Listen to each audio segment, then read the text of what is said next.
और अब वक्त हो गया है देश और दुनिया की उन तमाम खबरों का जो आज पूरे दिन सुर्खियों में रही। हम आपको दिखाएंगे वो स्पेशल रिपोर्ट जिसमें होगी देश और दुनिया की तमाम बड़ी खबरें। तो चलिए शुरू करते हैं स्पेशल रिपोर्ट।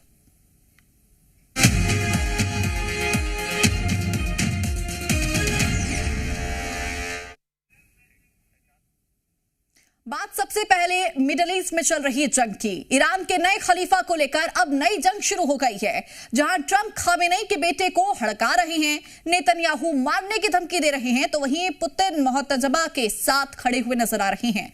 सवाल यह है कि अब इस जंग में पुतिन सीधे कूदने वाले हैं। क्या खड़े युद्ध में पुतिन अपने सबसे बड़े दुश्मन से टक्कर लेंगे? ये रिपोर्ट देखिए।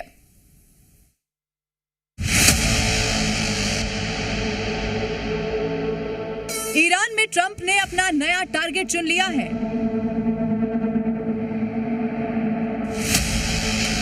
मुश्तबा खामेनेई को ट्रंप और नेतन्याहू ने मारने की कसम खा ली है।